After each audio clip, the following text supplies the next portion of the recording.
What's up, guys? Welcome back to the MontyVerse as we continue our journey through Daredevil Born Again, and the devil is back, baby! Nikki, are you ready? I don't know if I'm as ready as you are. I want to see some people get punched! Have I ever told you you're very aggressive? No? Projected personas or masks. Doctor. Whoa. How ironic. She's the first person that ever thought of that. That's crazy. Find what a person wants and either withhold it, make it 2.8. Anything. Man's obviously mocking the police. We can use this. 2.8, we need to make it at least 10. That apple in the barrel. That's a lot of money. Wanted all those kidnapped. That's what Ashton Hall would say. Activities. There will be consequences. If you go back to that Daredevil, When you look out this window, what do you see? Manhattan. That's a good view. Starbucks. Freak. And we have nothing. Well, that's not entirely. Which one? Which freak? I There's know, so they're- many. Especially in New York. She lost a lot of blood, like 2,500 milliliters, which That's a lot. Was rescued by the vigilante known as Daredevil. What? So he's back. Oh, he shook. Get out. Buck's like, damn it. He's gonna do the whole when I was a boy thing again. Aw, man, but I like that. Yeah, but Buck apparently does it. He's kind of excited. He's kind of titillated by the thought. That's a great word for that. Yes. Because it's forbidden. I mean, yeah. It's against the law. Yeah, but like, that can be a turn on. Stop it! What? Alright, never mind. I mean, they do have a very personal relationship. Very physical, too. Should we just stop? No, I mean, I think even Charlie Cox and Vincent D'Onofrio had alluded to the fact that their relationship is very strong. Yeah. It may not border on romantic, but it definitely borders on a very close relationship. Very intimate. Very intimate relationship, whether positively or negatively, you know? Yeah. But that's the dichotomy of a hero and a villain, or in this case, you know, characters that operate in areas of gray. Yes, which very much describes both of them. Yes. Well, technically Daredevil's red. Maybe black, who knows? Ooh. You don't say. You don't say. I guess he's gray there. Yeah, but that's a statue. That's not him. That's true, but it's a statue of him. Semantics. Oh. Oh. There's nothing like a good shower after some vigilantism. Excuse me. Oh, damn. They're trying to save water because of the drought. That's really responsible. Don't worry, shut up. Don't worry about it. Don't talk. Could it be implied here that Daredevil got his juices going? Oh, 100%. We literally just talked about that with Fisk. I know, but this is like actual physical representation of that, right? I mean, remember, he is born again. Yeah. And I love what this show does in terms of like the idea of Daredevil and Matt's relationship to it. But we'll talk about that a little bit later. Because it's very Zdarsky. Is this some sort of self-harm? No. Dealing with some things, and obviously not very well. Some things.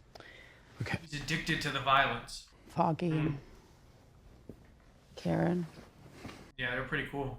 They were kind of the best. They really were. You know, and sometimes they Miss them every week. fake. Ooh. Like a mask. That was kind of harsh. I was taken aback by that. Yeah. It is, but we know what he means, but she doesn't. Think good you have. I know. everything good we have. She's not wrong. She's not. The problem is I think he's very aware of it. It's a process. She's kind of good at her job. Got it. Understood. Thank you. Dr. Glenn. Oh, don't. I I love you, Matt. love you too, Daredevil. I mean... Now that's kind of messed up. No, it'd be messed up if he's like, you look really good in red. Like a deep red. With some horns. Your voice down, please. Let's talk in the conference room. Hey, Matt, can I just chat with you? You're no Foggy Cherry, I'm sorry. Daredevil hadn't shown up. And he's still out there. So I'm gonna need you to reach out to your contacts. He's not wrong. God, he's not. No. If you want to blow up your life again, you go ahead. You're on your own. This is really weird, right? The character of Cherry is a weird one Almost to like do this with. you called me.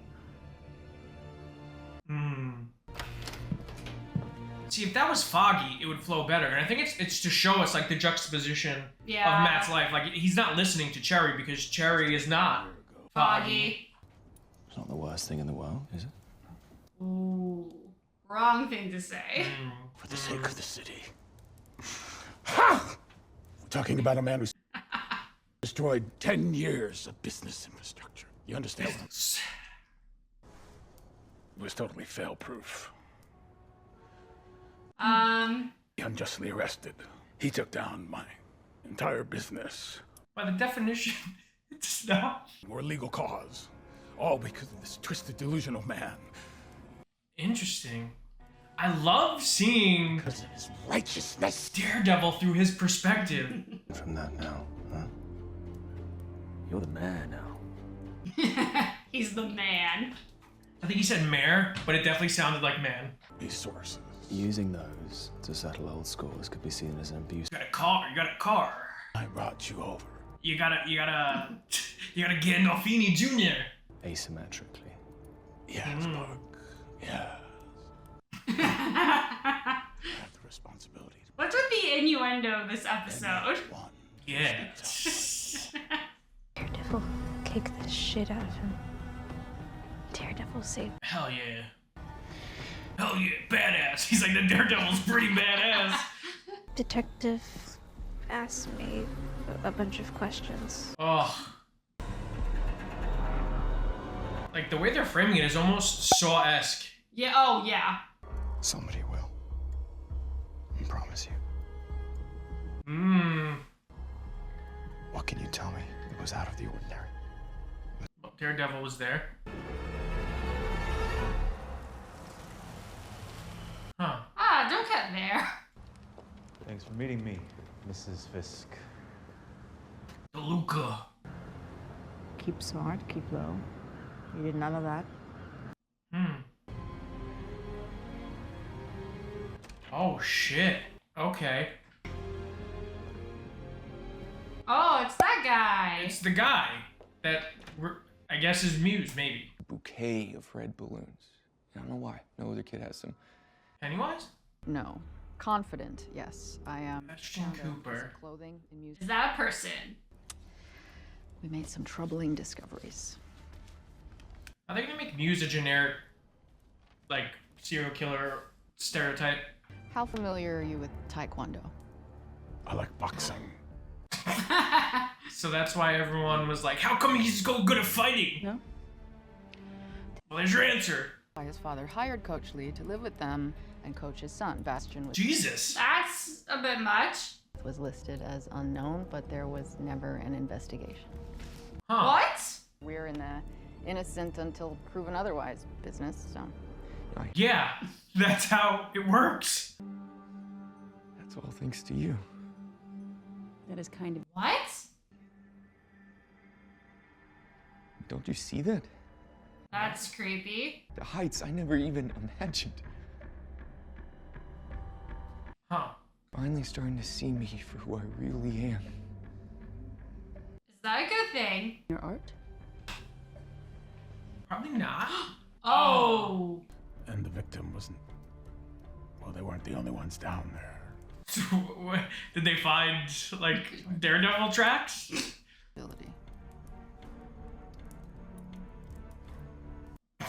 Yeah. Thank you. You've done a good job. Vincent D'Onofrio is so good this episode. Holy shit. It's almost like he's almost giving off like shark-like behavior. Ugh. He like draws a sketch with it. Like pulls out a sketchbook. That's so. Oh my god! Oh It's like you always say. Ugh. From ourselves. What? Oh my god! How much was he bleeding? Not that much. You already know, Dr. Glenn. I can see it in your face. Oh god, she's crying now. Well, yeah, she figured it out. No. Oh my god. Now there are no more secrets between us. Oh god. Is that... Oh god. Can I make it to the door in time? The answer's no. He was right next to you. Oh! He said he had to go uptown to pick up a report. What report? To be honest, the kid. Be nice if that was a two-way street. Ooh. I mean, she's not wrong. I wish she did more because she's so good as I- Kirsten McDuffie. I know. Like, she embodies the spirit of that character from the comics so well. This guy. I want to talk about Cole North after the episode because they're doing something very different from Cole North in the comics here. And I'm really curious to see where the... Oh, okay, or we just, you know, we just... Daredevil just shows up. Oh.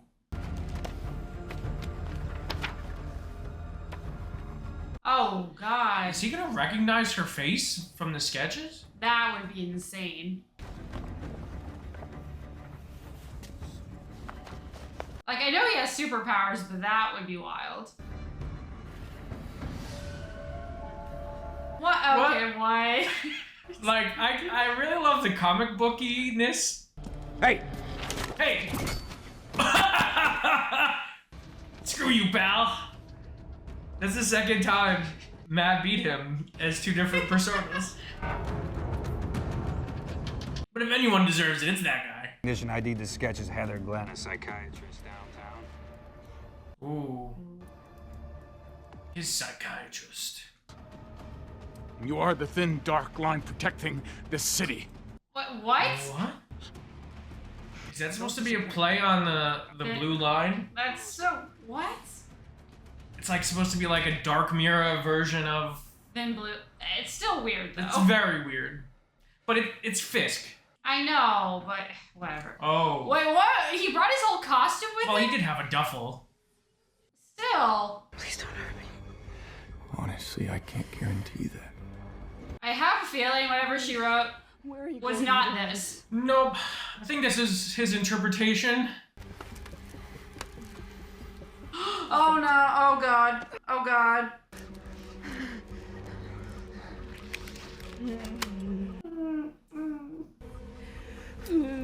Oh god, oh god. He's quite the phlebotomist. Oh, no, he's just using the scalpel. Never mind. Oh. Never. Oh, God. Oh, gross. It's very weird because we saw the build of the actor Hunter Duhan. It doesn't match Muse's build at all. So is he padding? Is Muse padding? And I wonder if this is a stunt actor. No, it's probably him in the suit. The suit definitely has a muscle suit underneath it. Mm-hmm. Oh god. Oh my god. Mask on. Anybody who needs a mask is a coward. Oh. Oh. Oh god. Ooh. Oh. Oh. Oh. Daytime Daredevil. What a shot.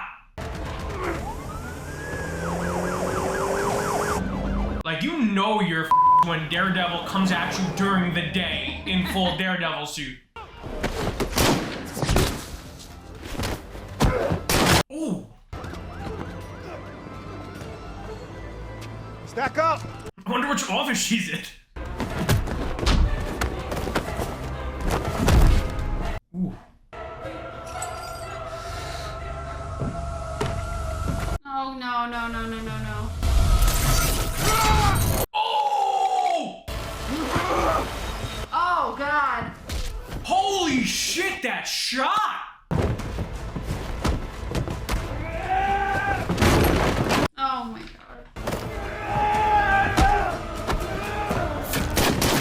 Oh, no, what? Muse is dead. Secure the building. Oh, Oh, God.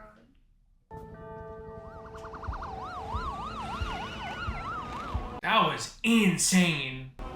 The way they shot that scene was so visually different from any other fight scene, let alone scene this season.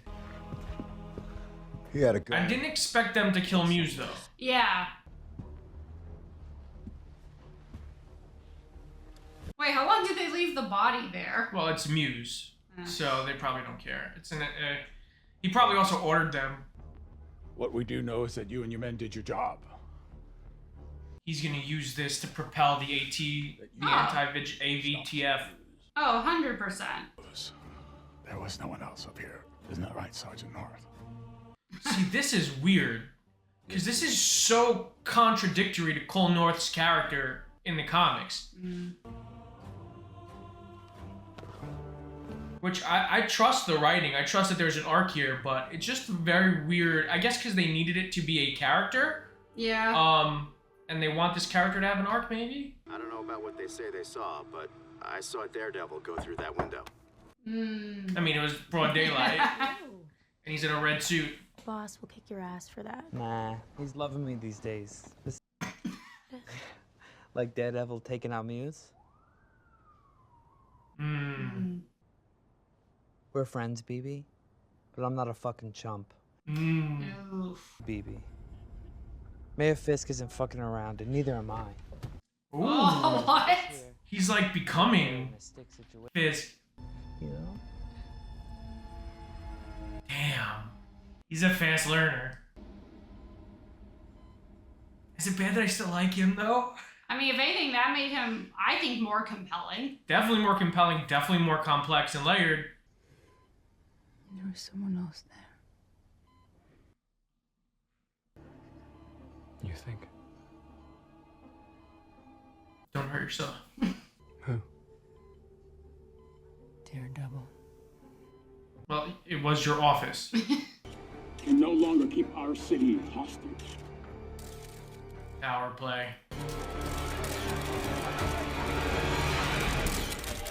Ew. Oh my god, that smile is insane.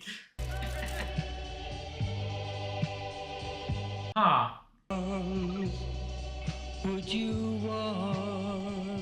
See now. I'm gonna let this play out, but I feel like I have a good idea of what's gonna happen. That's sick. To just empty out a restaurant just to have one meal by yourself. We've seen him do it before. Yes. But what a visual, man. What? Yeah, it was obviously a setup. You back.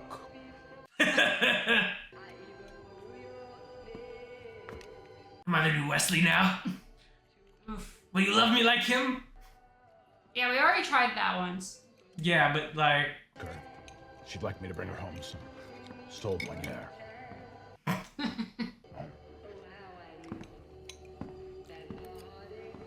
He's got his swag back. Like, oh my god.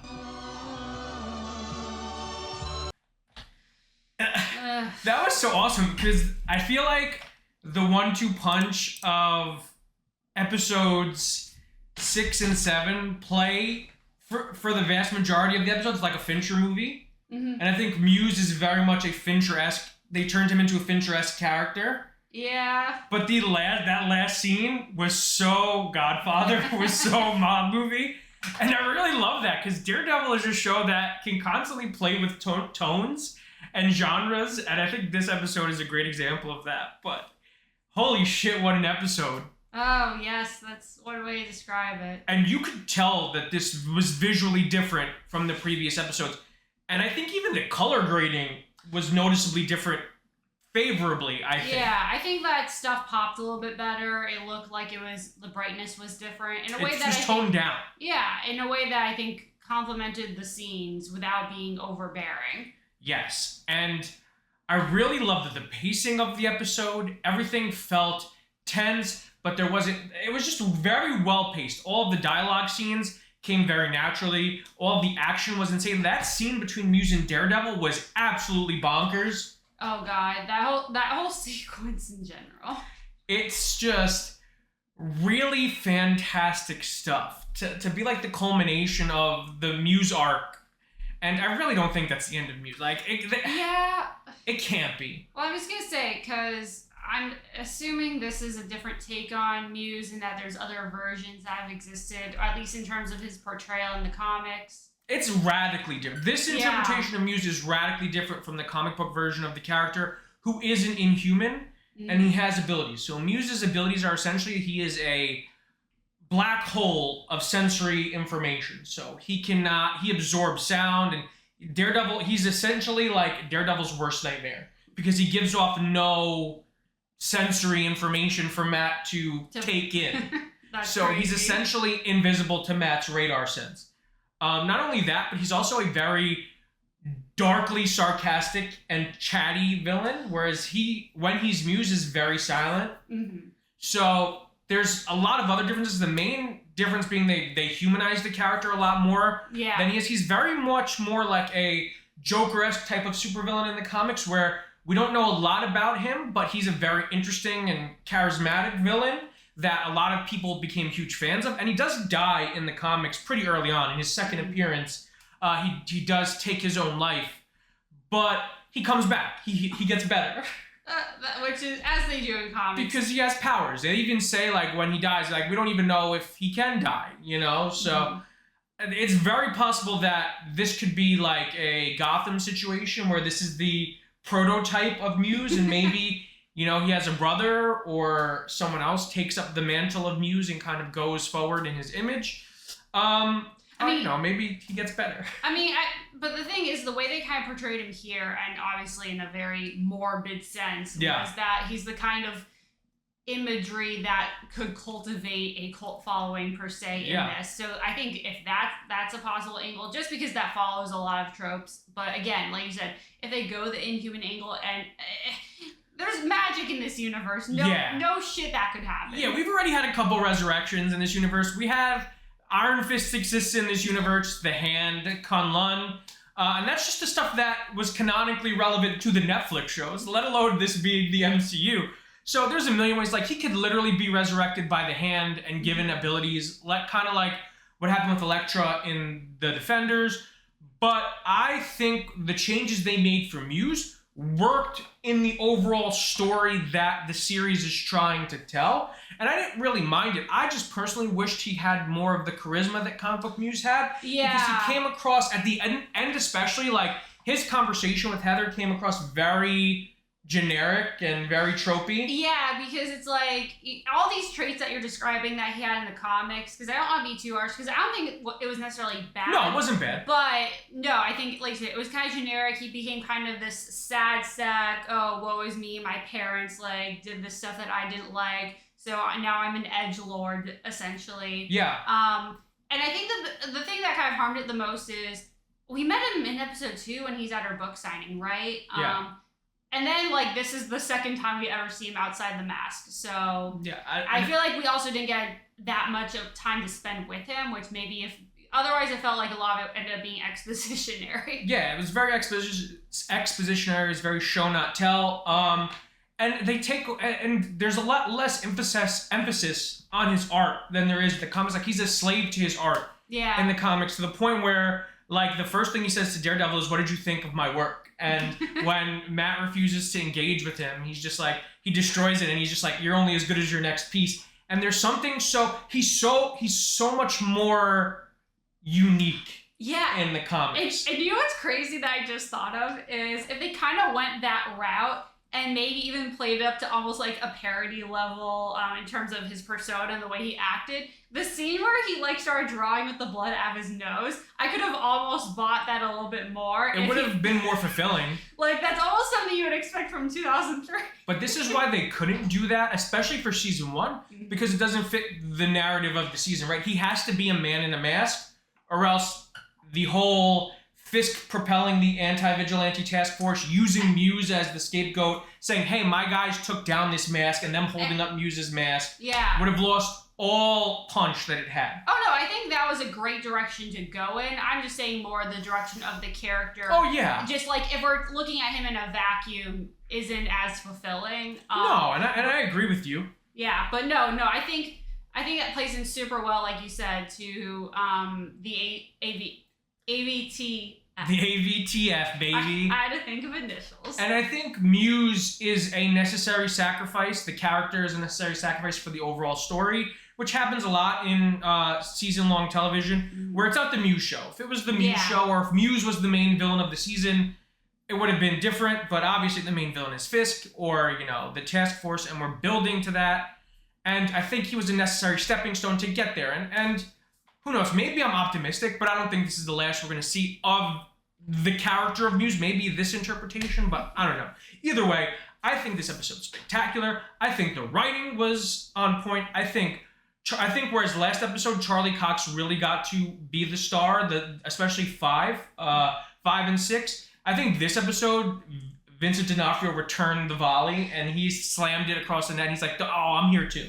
Yeah, like, I just want to say real quick, because he was fantastic as he always is, but that scene where he kind of gives the monologue about everything that Daredevil did to him and talk about how wronged he was, and obviously we're side-eyeing the hell out of him. What I love so much, because that's how he's always kind of been, is I love that there's kind of like this in-between of, is he bullshitting or how much does he actually believe it? And I love that there is that gray area to it, because if he didn't kind of have that worldview, then everything about him would just fall apart. See, here's my interpretation of that scene, and I think this is why Kingpin is one of the greatest villains in TV and movie history and in the MCU, is that he believed every word that he said. And that's the brilliance of Vincent D'Onofrio. And that's the brilliance of his interpretation of Wilson Fisk. He believed every single word that came out of his mouth, because that's how he truly feels about himself, about Daredevil, about everything that happened between the two of them. He, in his mind, he is the hero of his story. And that's the marking of any great villain, especially in cinema. They think they're the hero of their own story, but very rarely is it laid out for you in such a fun and spectacular way as it was in Episode 7 by one of the greatest actors of our generation, Vincent D'Onofrio, who's having the time of his life this episode. No, like, all the stuff that they showed with him, he was fantastic in. And I think, again, it did a good job of just kind of reinforcing what we already knew, but just showing, like, the escalation of it. It's crazy, right? Because 4, 5, and 6 showed us the gradual building of Matt's, like, the rubber band inside of Matt stretching and stretching and stretching, leading towards Daredevil until it finally snapped. But Episode 7 showed us Wilson Fisk slowly easing back into his Kingpin persona in such a fantastic visual way. Like, I just cannot praise Vincent D'Onofrio enough this episode, because the little things he did in every single scene, it's almost like he's a little kid trying to hide back how excited he is to be back in this cat and mouse game. Especially, like, there are certain scenes where he's fighting back a smile. Or when he's on the news and he's giving that press conference when they hold up Muse's mask and he actually forces the smile. It's such a wonderful performance, and one that I haven't seen from him, which is insane because he's been playing this character for how many years now, and he still keeps showing us new layers and new layers. It's just so exciting to watch. If you guys like this video, make sure to give it a huge thumbs up. If you're new to the channel, subscribe and hit the notification bell to stay up to date on all of our latest content. If you want to check out our other Daredevil reactions, click the link on the page. And until next time, guys, stay versed.